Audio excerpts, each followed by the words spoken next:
Mabilis na naipasa sa Sangguniang Palunsod ang supplemental budget ng Dagupan City, isang bagay na kinatuwa ni Mayor Belen Fernandez, lalo na't inabot ng ilang taon ang parehong proseso sa nakalipas sa termino.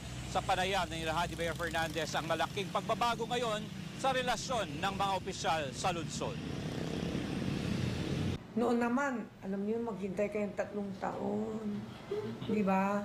3 taon, kaya na bumilis ka ngayon, wala na. 3 taon nang naipit yung project. 3 taon na may walkout. Di ba? 3 taon na binastos ka.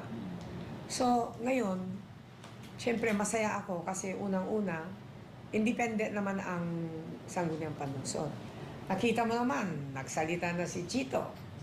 Diba? Nagsalita na sila Joey Tamayo, yung about education. Nagsalita na rin si Councilor Lino about it's free and it's open. It's independent from the mayor's office. Ang problema namin ngayon, si city engineer, kung paano niya hahabulin yung project na ibibigay namin.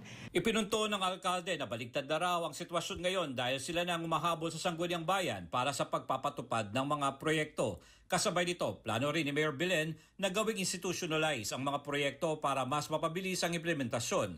Kabilang na rito ang mga programa sa kalusugan, nutrisyon at pabahay. Baligtad ngayon. Tayo ang hahabol ngayon sa Sanggunian. Dapat tayo magtrabaho, tayo mabilis. That's why ginugroup ko din ang mga department kasi kailangan, especially on health and sanitation and nutrition, teen center, women center, dapat magkasama yan. They have to work together para mabilis ang trabaho.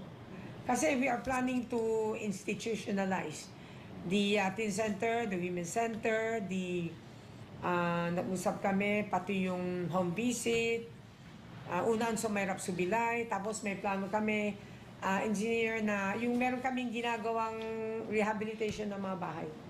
Mabot na kami ng 120. Sa kanyang panunumpa na isinagawa sa harap ng kanyang kapatid na si Sandigan Associate Justice Sara Fernandez, naging emosyonal at masaya si Mayor Belen.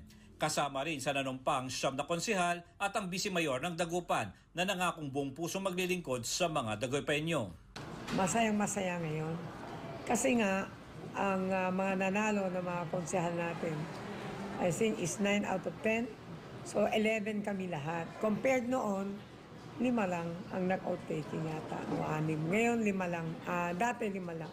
So masaya ngayon, magaan sa loob. Kasi mga kasamahan mo and alam mo na ready na sila magtrabaho. Sa gitna ng positibong ugnayan ng Ehekutibo at Lehislatura, umaasa si Mayor Belen Fernandez na mas magiging mabilis, tapat at tuloy-tuloy ang serbisyong ihahatid ng lokal na pamahalaan sa bawat sulok ng Dagupan para sa Diyos at Pilipinas kung mahal. J. Miguel Mendoza, SMNI News, North Luzon.